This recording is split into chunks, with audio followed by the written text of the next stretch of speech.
Today in my life, nga isa ka bukyaw, nga naman sa Cebuano. Mana Isabel.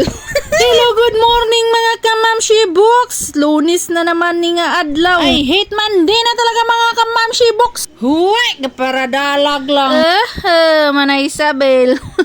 So karon mga kamamshi books, kay nutrition day sang akong anak sa school. Fruits ang iya karon nga balon.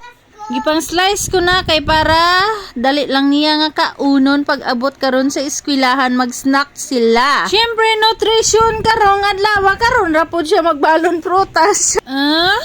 Manay Isabel. Gumana na og prepare siyang balon mga kamamshi, nagkaon na pod ko. Ang budlay gutomon mga kamamshi basi magbuang tabo ang naman tangadaan. Anday Isabel. Siyempre kay naaman nga atong bana, siya na nagpaligo siyang anak og nagpakaon. Para dali lang kami mahuman mga kamamshi, siyempre tabangay. Samtang may ginabuhat ang isa, dapat may ginabuhat po siya. Para magaan lang ang buhay. Manay sabi.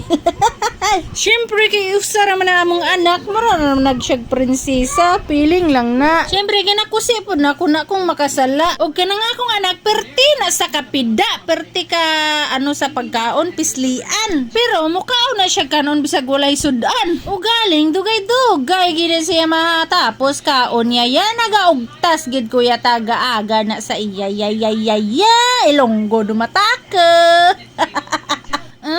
Manay sabil.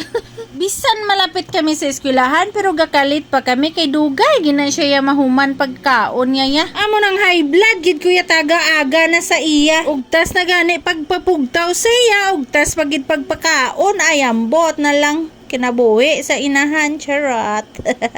Pero syempre, importante pagsik kag walay sakit, buyag. Diba, si magdako sila mabag-o lang na. Ako gani sang una niwang wan pero tanawa karon bala ang akon nga bilbilo 3 na kaliyer.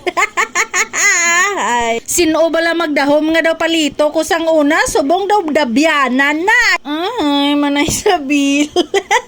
Sa mga kamamshi box, mauna ni among daily routine, no?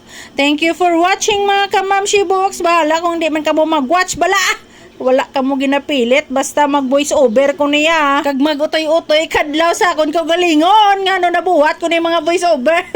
Uso-uso mo ning mga voice over ni karon niya sa Reels yaman. At least makayaham-yaham man ta sa magtanaw sa aton video. Sige, bye!